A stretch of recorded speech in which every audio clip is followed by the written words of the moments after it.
우리는 매사에 많은 실수를 반복하죠. 저는 오늘도 큰 실수를 한 번 했습니다. 주일학교에 예물 헌금 봉투에 헌금을 넣었는데 지난주에 냈던 헌금이 그대로 있는 거예요. 그래서 그 헌금을 그대로 놔두고 저는 헌금을 또 넣었어요. 그럼 더블이죠. 더블인데 이거를 내면서 회계 집사님 저번 주에 냈던 내 헌금을 안 가지고 간 것 같다. 그런 이야기를 했어요. 그리고 제가 한참 있다 제 나름의 자료들을 정리하고 있는 중에 깨달음이 왔어요. 그것은 회계 보시는 분이 잘못된 게 아니라 내가 주일학교 선생님들 모임할 때 그 봉투에 헌금을 했었고 또 예배 직전에 내가 헌금을 또 했구나. 그래서 내가 자꾸 나이가 들어가는지 깜빡깜빡해요. 사람들은 실수를 자주 합니다. 저도 계속 실수를 달아놓고 사는 것 같은데 우리 사람들이 하는 실수 중에 가장 쉽게 많이 하는 실수가 말실수입니다. 인간의 입장에서 보면 말실수를 하지 않는 것은 불가능하다. 그런데 그 통제가 불가능한 혀가 움직이기 시작하면 파급력이 엄청납니다. 혀가 올바로 사용이 되면 축복을 불러오는 혀가 됩니다. 반면에 올바로 사용하지 못하고 죄악 가운데 사용이 되기 시작하면 우리의 삶은 재앙의 늪에서 벗어나지 못할 겁니다. 혀가 엄청나게 큰 파급력이 있다는 것을 우리 성도님들은 아셔야 돼요. 오늘 본문이 혀의 파급력에 대해서 이야기를 하고 있습니다. 그러니까 우리가 축복을 받으면서 살려면 혀를 잘 사용해야 된다. 그리고 우리가 혀를 잘 사용하고 싶은데 계속 혀가 자기 마음대로 춤추고 막 돌아다니고 죄를 막 내뿜고 다닌다라고 한다면 그 사람은 아무리 그리스도인이라고 본인이 고백한다라고 할지라도 저주 가운데 벗어나지 못할 거야. 삶이 축복의 삶이 되지 못한다. 그 사람이 정말 하나님의 자녀가 아닌가 그런 이야기가 아니라 하나님의 자녀라고 할지라도 그의 혀의 놀림이 축복된 혀의 놀림이 아니라 그런다면 죄악 가운데 벗어나지 못한다. 그래서 우리 성도님들 가운데 내가 신앙생활을 이렇게 열심히 하고 하나님 앞에 훨씬 더 열심히 하고 나의 모든 것을 하나님 앞에 드렸습니다. 그런데 내 삶이 왜 이렇습니까? 라는 사람의 혹연에 있다라고 한다면 나의 혀를 한번 돌아보시기 바랍니다. 오늘 본문 말씀에서 보시면 혀의 재앙에 대해서 파급력에 대해서 이야기할 때 상징을 가지고 설명을 합니다. 상징이 크게 세 개를 이야기하는데 첫 번째 상징이 불입니다. 오늘 말씀 5절 말씀 우리 다 같이 합독하시겠습니다. 5절 말씀 이와 같이 혀도 작은 시체로되 큰 것을 자랑하도다. 보라 얼마나 작은 불이 얼마나 많은 나무를 태우는가. 혀는 아무리 말을 많이 하더라도 혀는 잘 보이지 않습니다. 그리고 아주 작은 것입니다. 그런데 혀를 어디에다가 비유를 하냐면 보이지 않는데 불이다라고 비유합니다. 여러분 산속에 많은 식수 조림을 한다라고 하더라도 그렇게 아름다운 이게 숲을 작은 불 하나가 모두 다 태울 수가 있는 거예요. 그것처럼 혀가 그렇다라는 거죠. 혀는 우리 몸에서 보이지 않습니다. 매롱하지 않는 이상 보이지 않습니다. 우리 집에 막내가 매롱을 자주 합니다. 매워 여러분 뜻이 뭔지 아십니까? 자기 나름대로 합성어로 만들었어요. 어느 날 갑자기 매워 하더라고. 매워는 뭐예요? 우리가 음식 먹었을 때 맵다 할 때 매우잖아요. 아빠 매워? 그러대. 매워가 무슨 말이야? 그랬대. 미워랑 미워라 뭐지? 미워라 뭐라고? 미워랑 메롱을 섞은 거래. 계속 까먹으면 아무튼 미워랑 매워랑 섞은 것을 메롱이라. 그러니까 메롱 정도 해야 혀가 보이는 거 아니겠습니까? 근데 사람이 말할 때 혀가 안 보여요. 혀가 안 보이는데 혀가 얼마나 파급력이 강하냐면 살림을 태울 정도로 혀가 강하다. 그런 모습을 비유로 들은 거예요. 작은 불 하나가 모든 살림을 다 태운다. 그것처럼 혀가 여러분의 삶을 다 태울 수가 있다라고 이야기를 합니다. 여러분 예를 들어서 참지 못하는 말 한마디가 걷잡을 수 없는 회오리 바람으로 여러분을 밀어넣고 혼란 속에 빠지게 합니다. 첫 시작은 사랑이었는데 그 사랑으로 말미암아 우리가 부부의 연을 맺었어요. 근데 내가 참지 못하고 상대방 배우자에게 한마디를 했습니다. 그 한마디 때문에 그 사랑의 관계에 종지부를 찍을 수가 있어요. 그 혀가 엄청난 파급력이 있다 라는 말을 여러분 꼭 기억하시기 바랍니다. 6절 말씀에서도 의미심장한 말이 또 나옵니다. 혀는 곧 불이요 불의 새가라. 혀는 우리 지체 중에서 온몸을 더럽히고 삶의 수레바퀴를 불사르나니 그 사르는 것이 혀불에서 나오느니라 라고 표현하죠. 우리 성도님들 여러분이 혹여나 더러운 말을 여러분의 입에서 내뱉었을 때 그것은 여러분을 더럽히는 거예요.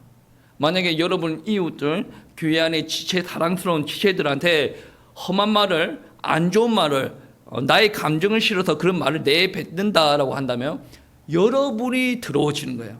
여러분은 얼굴에 오물을 가득 들여다붓는 그런 행위가 된다라는 말씀입니다. 그리고 그것이 삶의 수레바퀴를 불사른다라고 이야기합니다. 삶의 수레바퀴란 인생 전부를 가리킵니다. 수레바퀴는 어떻습니까? 굴러가죠. 굴러가면서 많은 일들을 합니다. 그런데 우리 인생을 두고 수레바퀴라 표현합니다.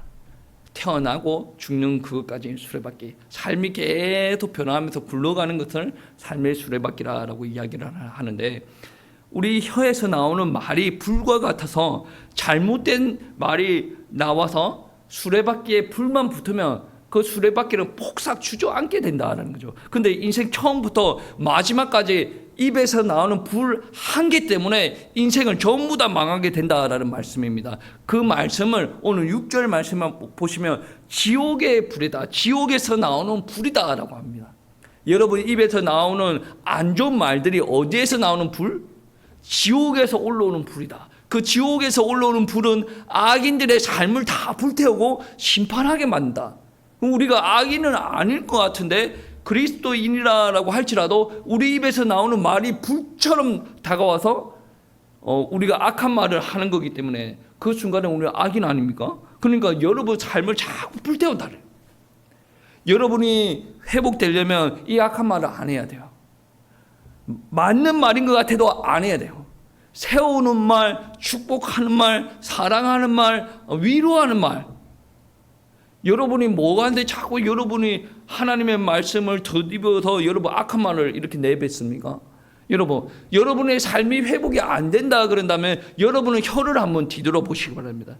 불과 같은 혀, 여러분 삶을 다 망하게 한다라는 말씀입니다. 그리고 오늘 두 번째 혀의 파괴적인 두 번째 비유를 어떻게 하냐면 야생 동물과 같다. 7절 말씀에 보시면 이런 말씀이 있죠. 여러 종류의 짐승과 새와 벌레와 바다의 생물은 다 사람이 길들일 수도 있고 길들여 왔거니와 라고 표현하죠. 다 길들일 수가 있습니다. 물론 사람처럼 만들 수가 없지만 사람이 원하는 대로 그들을 길들일 수가 있습니다. 여러분 야생 코끼리 길들일 수 있습니까? 야생 사자 길들일 수가 있습니까? 있습니다. 서커스에 한번 보세요. 코끼리 보고 뭐 길들이는 과정은 뭐 천차만별이겠지만 서커스에 보시면 코끼리 보고 발 들어 하면 발 들어요. 호랑이 찾아보고 링이죠. 링 거기에 뭐 기름칠 해가지고 불이 활활 탑니다. 찾아보고 뛰어넘어 그러면 뛰어넘지 않습니까? 길들일 수가 있어요. 여러분 동물원의 동물도 한번 보세요. 나름의 정도의 차이는 있지만 사람이 요구하는 대로 짐승이 움직일 수가 있단 말이에요. 그래야 관리가 되지 않습니까? 그래야 뭐 집에 들어가기도 하고 진료받기도 하고 먹는 공간에 먹기도 하고. 동물원에서 그게 컨트롤이 안 된다라고 한다면 절대로 호랑이 사자를 키울 수가 없습니다. 그리고 해양 박물관 한번 봐보세요. 상어가 보이고 돌고래도 보입니다. 그 박물관 같은 데 보면 얼마나 돌고래가 밀접하게 움직이고 점프를 하는지 우리는 다 보는 거 아니겠습니까? 그거 뭡니까? 다 길들여 왔다는 거죠. 여러분, 사자가 머리가 좋습니까? 인간이 머리가 좋습니까? 돌고래가 머리가 좋습니까? 여러분, 인간이 머리가 좋습니까? 인간은 길들여지지 않는다고 이야기합니다. 짐승은 길들여지는데 이놈의 인간은 길들여지지 않습니다. 여러분, 3장 3절 말씀 우리 다 같이 한번 보십시오. 우리가 말들의 입에 재갈을 물리는 것은 우리에게 순종하게 하려고 그 온몸을 제하는 것이다. 우리가 말들의 입에 재갈을 물린다라고 하는데 이 말은 뭡니까? 우리 사람의 입에서 나오는 말이 아니죠. 짐승의 말입니다. 그러니까 사람들이 타고 다녔던 말, 타고 다니는 말을 두고 이야기합니다. 근데 야생말 같은 경우에 한번 보십시오. 야생마는 잘 조련을 하면 훌륭한 명마가 되지만 야생마는 그대로 탈 수가 있습니까? 탈 수가 없어요. 그거를 제어하기 위해서 어떻게 합니까? 입에 재갈을 물리는 거죠. 여러분 한번 보세요. 말을 통제를 하기 위해서 다리를 잡아당기고 꼬리를 잡아당기고 그런 거 봤습니까? 아니죠. 여러분, 말 꼬리 잡아당기다가 여러분 갈비뼈 다 날라가고 여러분 죽습니다. 뒷발로 한번 맞아버리면 죽어요. 근데 입에 재갈이 물려져 있고 재갈과 연결되어 있는 그 줄만 이렇게 당기면 말이 다 따라오게 되어 있습니다. 그 재갈 말의 입에 문 재갈 하나로 말미암아 온몸을 통제를 한다는 거예요. 말이 힘이 셉니까? 인간이 힘이 셉니까? 말이 힘이 세요. 인간은 어떻게 할 수가 없습니다. 여러분, 그만큼 짐승은 통제가 돼요. 인간은 통제가 안 돼. 그만큼 혀가 무섭다는 거죠. 혀는 불인데, 모든 것을 다 태울 수 있는 불인데 짐승만큼 또 통제가 안 돼요. 이거 불가능에 가깝다. 그래서 여러분, 혀를 그러면 어떻게 사용을 해야 되는가? 라는 것을 여러분 고민을 해봐야 됩니다. 그리고 세 번째, 혀가 재앙을 준다라는 것을 상징적으로 말하는 부분들이 있는데, 혀는 독이다 라고 표현합니다. 8절 말씀, 혀는 능히 길들일 사람이 없나니 쉬지 아니하는 악이요 죽이는 독이 가득한 것이다. 혀는 독이래요. 분명히 혀는 독이라고. 독은 무슨 말입니까? 사람 죽일 때 쓰는 거 아니겠습니까? 물론 짐승 죽일 때도 쓰는데 우리 나라에서도 보면 원수를 죽이거나 아니면 권력자들이 자기 권력에 대적한 사람들을 죽이거나 할 때 독을 줍니다. 우리나라는 임금이 밑에 신하들한테 사약을 주기도 하죠. 그 독이 어마어마한 무서운 거야. 그 독을 받으면 그냥 죽는 거예요. 근데 저와 여러분의 입 안에 있는 이 혀가 독이다라는 거죠. 혀는 모든 것을 태울 수 있는 불이고, 혀는 모든 것을 죽일 수 있는 독이다. 그런데 이 혀는 야생 동물처럼 제어가 되지 아니한다.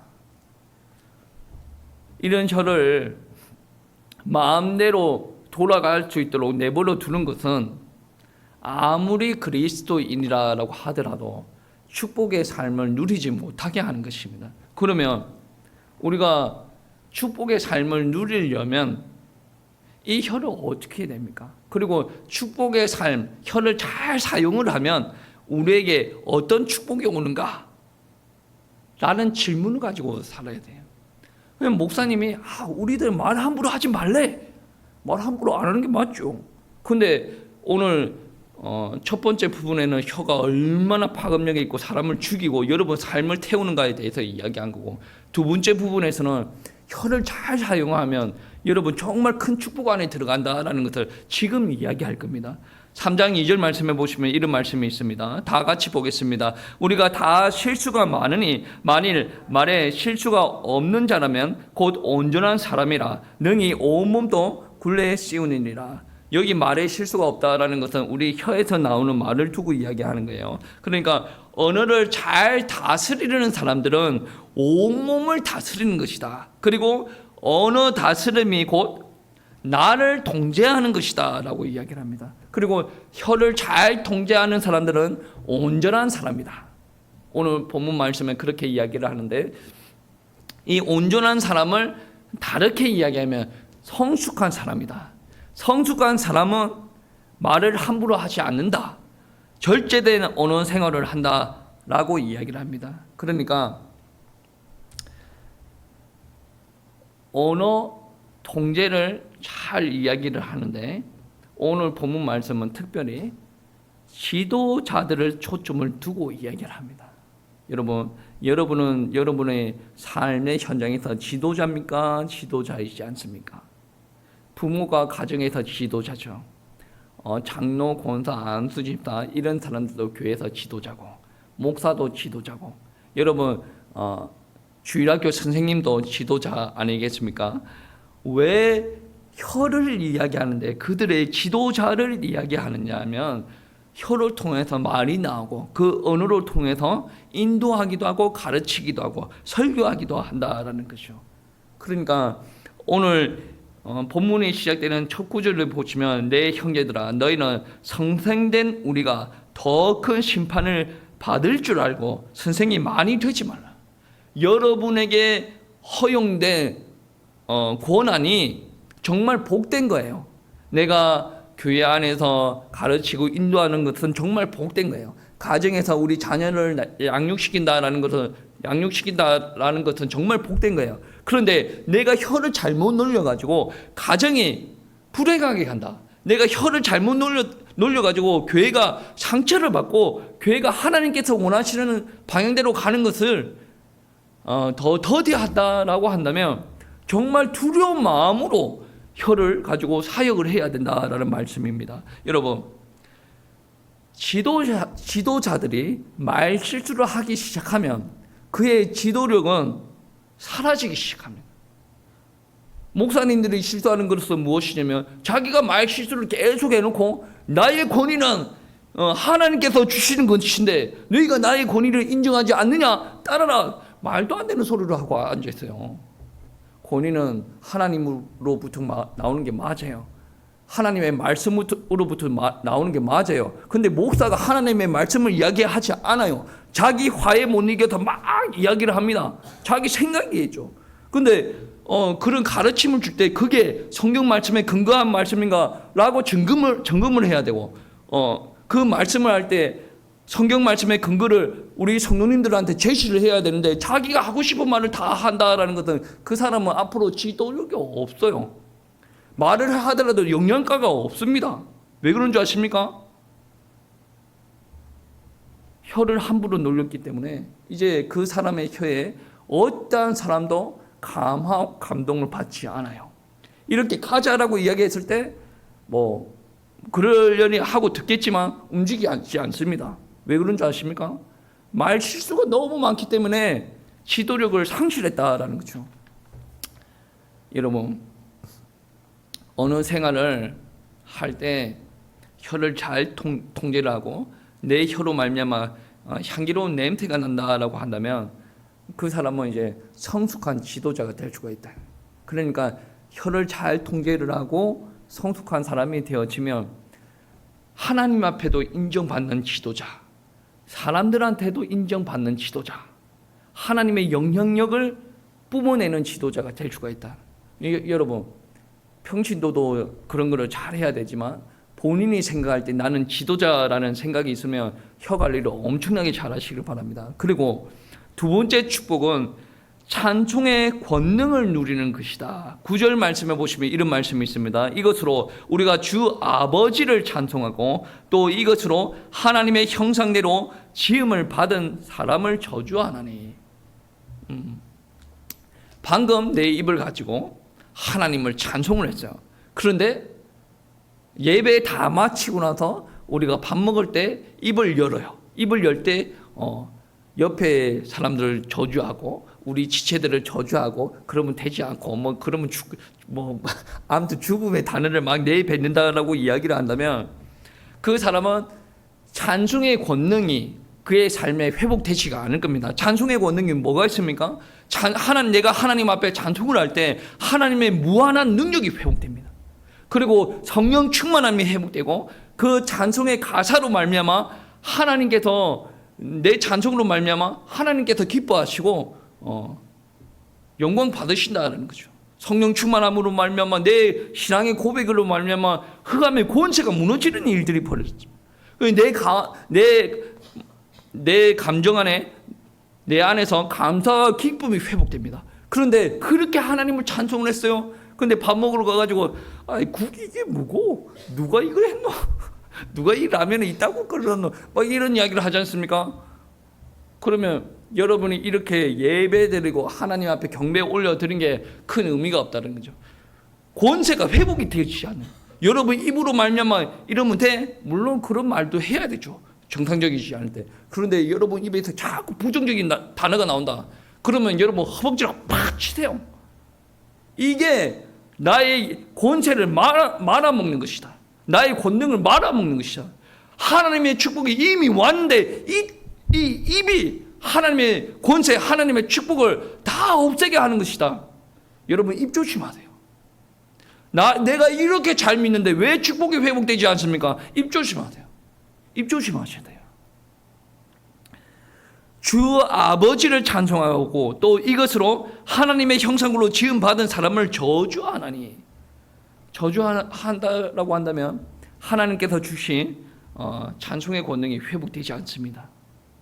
꼭 여러분은 노력하시기 바랍니다. 그리고 세 번째 복은 무엇이냐면 우리에게 아름다운 열매가 맺히게 하십니다. 아름다운 열매입니다. 11절 12절 말씀 우리 다 같이 함께 보시겠습니다. 세미의 한 구멍으로 어찌 단물과 쓴물을 내겠느냐. 내 형제들아 어찌 무화과가 감람 열매를 포도나무가 무화과를 맺겠느냐. 이와 같이 짠물이 단물을 내지 못하느니라 라고 이야기를 합니다.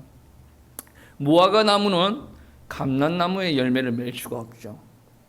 단물을 내는 샘에서 쓴물이 날 수가 없습니다.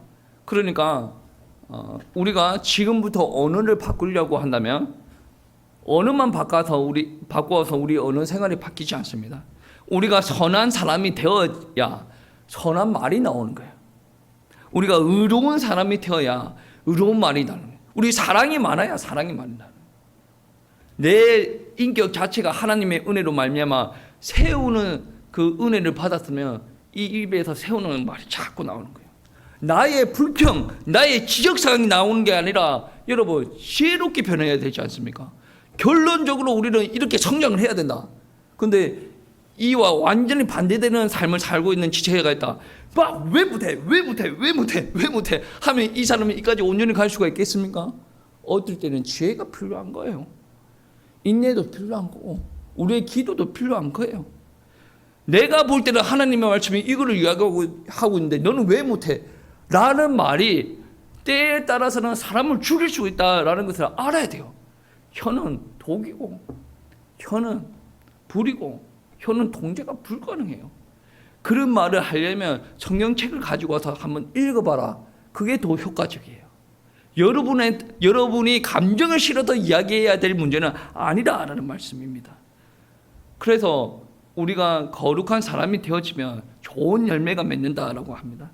3장 오늘 말씀 3장 마지막 부분에 보시면 17절 18절 말씀에 보시면 그런 말씀이 있죠. 의의 열매를 맺을 수가 있다. 그런 18절 마지막 부분에 있습니다. 그 의의 열매를 맺는다라고 이야기할 때 분명히 사람이 변화가 되어졌어요. 사람이 변화가 되어 의로운 사람으로 변화가 되어졌을 때 의로운 열매가 드러난다라는 말씀입니다. 여러분 한 샘에서 단물과 쓴물이 동시에 나올 수가 없어요. 여러분의 혀가 단물을 내는 샘인지 쓴물을 내는 샘인지 점검을 한번 해보시기 바랍니다. 지금 우리들의 혀가 재앙을 부르는 혀라고 한다면 우리들의 모습이 그 혀를 판단하기 전에 우리의 모습들이 이미 재앙에 속한 사람이고, 그 사람들이 아무리 기도하고 예배를 많이 한다라고 하더라도 재앙에서 벗어날 수가 없어요. 여러분과 제가 많이 기도하는 부분들이 있지 않습니까? 그것에 응답을 당기려면 저와 여러분의 혀를 조심해야 돼요. 전도해봤더니 안 되던데 죽이는 말을 왜 합니까? 우리 성도님들 안에는 그런 사람이 없는데 예를 들어서 그렇다. 뭐 너는 왜 그래? 아니에요. 그건 아닙니다. 사람의 말로 사람을 변화시킬 수가 있는 게 아니라 하나님께서 그를 변화시켜야 돼요. 그러면 우리는 사람의 말로 지적질하는 게 아니라 말씀을 보여주고 그 사람이 변화될 수 있도록 기도를 해주는 게 필요하다. 저와 여러분의 말이 바뀌어야 돼요. 여러분, 그러면 우리 통제 불가능한 언어가 어떻게 그렇게 바뀔 수가 있습니까? 우리한테는 소망이 있죠. 예수 그리스도의 소망. 재앙을 부르는 혀가 예수 그리스도의 피로 깨끗함을 받았으면 우리 혀는 깨끗해진 거예요. 우리가 깨끗하게 사용을 할 수가 있다는 거죠. 언어 생활이 깨끗해졌다라는 것이 아닙니다. 혀가 깨끗해졌는데 여러분의 성품이 계속 들어온 것을 물고 다니면 입안에서 계속 들어온 것이 나올 테고, 내가 혀가 깨끗해졌기 때문에 내 안에서 나름의 싸움을 거치고 나서 이 말은 교회를 위해서 우리 성도님들을 위해서 덕이 안 된다. 그러면 상치세요. 그리고 이 깨끗한 혀로 말미암아 살리는 말을 계속 하십시오. 그러면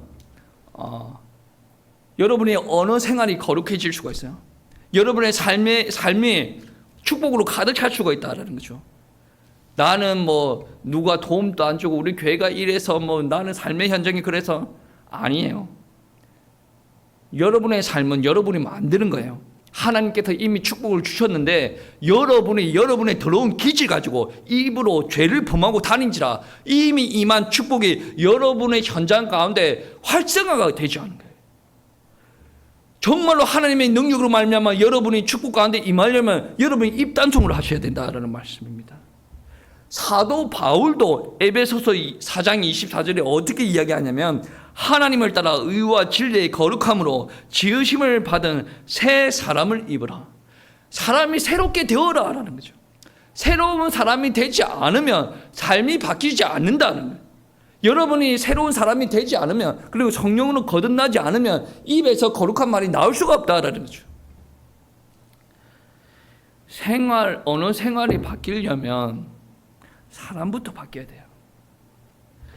예수님을 영접하고 그리스도를 내 주인으로 모신 그 순간부터 여러분의 언어 생활이 바뀔 수가 있다라는 말씀입니다. 그리고 여러분, 그렇게 바뀌고 난 뒤에는 여러분은 선한 말을 하려고 애써 노력을 해야 돼요. 노력하지 않으면 그 언어 생활이 바뀌지 않습니다. 여러분, 뭐 예를 들어서 좀 거친 현장에서 일을 하는 사람들은 10원짜리를 달고 다닐 수가 있지 않습니까? 습관이요. 그거를 노력하지 않으면 고쳐지지 않는다라는 말씀입니다. 여러분 가운데 뭐 이런 말을 하는 사람들이 있지 않겠습니까? 이거는 내 스타일이야. 내 언어 스타일인데 그거를 왜 목사님이 그렇게 이야기합니까? 여러분의 스타일이면 여러분 스타일대로 사세요. 그런데 그 스타일이 옆에 있는 사람을 죽이고 나를 죽이는 스타일이면 바꿔야 되지 않습니까? 여러분의 스타일을 무시하는 게 아니고 여러분이 살아왔던 삶의 방식이 잘못되었으면 고쳐야 된다는 거예요. 저 같은 경우에는 30대부터 계속 책상에 앉아있는 삶을 살았어요. 논문도 써야 되고 설교 준비도 해야 되고 저는 제 몸을 돌볼 여력이 없었어요. 그러니까 그것도 어떻게 보면 변명이기는 한데 몸이 그만큼 축나있었고 힘들었어요. 그러니까 학교를 졸업하고 나서는 어떤 일이 있었냐면 몸이 너무 비대해 있어요. 근데 객관적으로 보면 많이 먹는 건 아니거든요. 많이 먹을 수도 없고 많이 먹는 것도 아니었어요. 그래서 학교를 졸업하고 이 몸을 가지고 내가 하나님의 사역들을 감당을 할 수는 있겠는데 싫다라는 거지. 좀 더 건강한 몸 가지고, 더 아름다운 몸 가지고, 더 내가 관리한 몸 가지고 하나님의 사역들을 감당을 하고 싶다. 왜? 하나님의 복음이 얼마나 귀한 건데 내가 내 몸 관리 한 개도 못하는 사람으로 비춰지기도 싫고, 복음이 그렇게 좋은 거라고 하면서 내 몸을 디릭디릭 이래가지고 사람들 앞에 서기 싫다는 거지. 그래서 나름의 학교를 졸업하고 관리를 했습니다. 새벽기도 마치고 계속 걷고 뛰고 했어요. 그러니까 한겨울에도 12월, 1월, 2월에도 계속 걸었어요. 너무 추워가지고 사모님이 장갑 사주고 기막에 다 사줘가지고 그렇게 떨면서 이렇게 했어요. 근데 한참 동안 하다 보니까 5kg가 빠지더라고요. 얼마나 살이 쪘는지 알겠죠. 5kg가 빠졌는데 그 이상 안 빠져. 그래서 제가 올 초에 다짐한 게 뭐냐면, 이 몸으로 2025년을 맞이할 수가 없다. 결단을 했어요. 네가 죽든지 살이 떨어져 결단을 했어요. 그러다 보니까 먹는 거를 조절하기 시작했으면 적게 먹는다는 소리가 아니에요. 조절을 하기 시작했어요. 먹을 때 건강한 음식을 먹으려고 했으면 돈이 많이 들어가고 좋은 음식을 비싼 음식을 산다라는 것이 아니라 건강한 음식을 막 먹기로 했어요. 건강한 음식을 먹다 보니 몸이 조금 변화가 일어나는 것 같아요. 근데 한 달 전부터 어떤 생각이 들었냐면, 조금 배가 고프더라도 정제된 탄수화물을 먹지 말아야 되겠다. 정제된 탄수화물이 뭡니까? 이제 라면, 밀가루죠. 그리고 정제된 탄수화물, 그 가루 안에 여러 가지 첨가제가 들어가지고 만든 가공식품들 있지 않습니까? 빵, 라면, 과자 먹지를 않겠다라고 생각을 해서. 그래서 왜? 맛있기는 너무 맛있어요. 근데 먹고 나면 그게 몸에 엄청나게 나쁜 영향을 미치더라고. 의사 선생님이 그런 이야기를 하니까 제가 그거를 끊어야 되겠다라고 생각하고, 특별하게 모임이 있거나 그러면 어쩔 수 없이 먹어야 되는 그런 상황 빼고 안 먹어요. 과자 안 먹습니다. 이제 때에 따라서 완전히 안 먹는다는 게 아니라 상황에 따라서 몇 개 먹기는 하는데, 안 먹어. 혼자 있을 때는 아예 안 먹어요. 어제 같은 경우에는 아침에 애들이 과자를 한 개 흘리고 왔어요. 저는 비스켓 안에 초콜릿 묻은 거 엄청 좋아합니다. 그거 먹으면 그냥 주님께서 재림하신 것처럼 막 행복 지수가 막 올라갑니다. 어저께 그 과자를 한 개 3분의 1을 떨어뜨리고 왔어요. 먹을까 말까 손까지 집었어. 내려놓고 먹을까 말까 하는데 밤이 됐는데 아무도 안 먹고 있네. 이건 내가 먹어야 되나. 그래 먹을까 말까 결국에 안 먹었는데, 예전 같았으면 어땠는 줄 아세요? 애들이 뜯어나가지고 봉지를 뜯고 다 못 먹은 거 다 내가 먹었어요. 애들이 흘리고 다니는 거 다 주워가지고 내가 먹었어요. 근데 아까운 거를 떠나서 그게 다 몸을 망가뜨리는 일들이에요. 엄청난 노력은 아니겠지만 그게 노력을 통해서 이제 절제를 하니까 몸이 바뀌는 게 느껴집니다. 가벼워지고 피로감이 좀 덜해지고. 그래서 저는 계획을 세웠죠. 5월달에 대전, 지금 6월달인데 5월달에 대전 갈 때 몇 킬로까지 목표, 6월달에 서울 갈 때 몇 킬로까지 목표, 7월달에 집회까지 몇 킬로까지 목표, 8월달에 대전 갈 때 몇 킬로까지 목표, 9월달에 매달 체크를 하고요. 그 숫자를 보지 않으면 내가 금식을 하겠다. 그런 목표를 가지고 그렇게 가는 거예요. 근데 분명한 것은, 분명히 먹는 것이 다르면 몸이 달라져요. 차도 그렇지 않습니까? 차 사랑하는 사람들은 고급 휘발유 넣습니다. 싼 휘발유 안 넣어요. 고급 휘발유를 넣어야 차 엔진이 좋아지거든. 사람 몸도 마찬가지입니다. 아무거나 주워 먹는 게 대가 아니고 좋은 음식을 넣어야 좋은 몸이 되는 거예요. 그리고 그와 같이 우리 가운데 입에 좋은 것이 들어가야 좋은 몸이 되듯이 입에서 좋은 말이 나와야 여러분 삶이 바뀌는 거예요. 계속 여러분 주변 환경을 탓하지 마세요. 여러분이 노력해야 될 것을 노력해야 됩니다. 에베소서 4장 4장 30절 말씀에 이런 말씀이 있습니다. 하나님의 성령을 근심하게 하지 말라. 그 안에서 너희가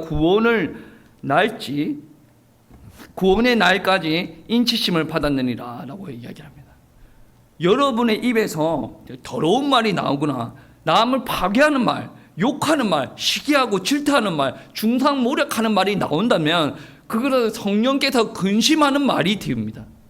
아무리 여러분 가운데 얻어지는 정보로 말미암아 여러분이 판단했을 때 내 말이 맞다라고 할지라도 여러분의 입에서 나오는 말이 그런 부류의 말이라고 한다면 성령을 근심시키고 여러분 삶을 파괴시키는 말이 되어져요. 그러면 여러분은 어떻게 해야 됩니까? 여러분 입에서 그런 말이 나올 때마다 즉각적으로 하나님 앞에 회개해야 되고 죄를 통해서 죄를 이제 회개하고 그리고 나아가서 우리 성령님 앞에 기도를 하고 또 성령 충만을 구해야 된다라는 거죠. 성령 충만을 구할 때마다 우리의 언어가 조금씩 개선되어 나간다라는 거죠. 그러니 사람이 바뀌어야 언어가 바뀌는 거야. 여러분이 성령의 사람으로 바뀌어야 돼요. 그래야 성령의 말이 나아가는 거고 여러분 말로 통해서 사람들이 회복되고 여러분 주변 사람들이 성령의 사람으로 바뀌어진다라는 말씀입니다. 여러분 언어 생활을 바꾸십니다. 여러분은 언어 생활이 바뀌어야 여러분의 인생이 바뀝니다. 아무리 내 환경이 이렇다 그 말을 할 거 필요 없어요. 여러분의 그 언어가 여러분의 삶의 환경을 만들어가는 거예요. 긍정적으로 이야기합시다. 이게 밑도 끝도 없는 긍정이 아니죠. 하나님께서 하신다고 했으니 여러분 배우자를 볼 때 왜 시간표가 이러냐 원망 불평하지 마시고 하나님께서 저 사람을 들어서 사용하시려고 하는데 하나님 저를 축복하시옵소서. 우리 아이들을 바라볼 때 왜 이러냐 그런 이야기 하지 마시고 하나님께서 얼마나 저를 사랑하시면 저런 고난을 주시나 우리 애가 저런 고난을 다 거치고 나서 정말로 저게 복음의 사역들을 위해서 디딤돌이 될 것 같으면 부모는 그를 위해서 정죄를 하기보다는 그 과정을 온전히 거칠 수 있도록 기도를 해줘야 되는 거 아니겠어요? 여러분이 수준이 되어지지 않으면 여러분의 주변 환경이 그렇게 되지 않습니다. 여러분의 수준이 축복의 수준으로 도달했을 때 여러분의 환경이 여러분의 삶이 축복을 주는 환경으로 변한다라는 말씀이에요. 우리 성도님들 꼭 성숙하시고 하나님의 축복 안에서 이 땅에서도 하나님의 나라를 누리고 하나님의 영광을 전하는 우리 성도님들 되시길 축복합니다.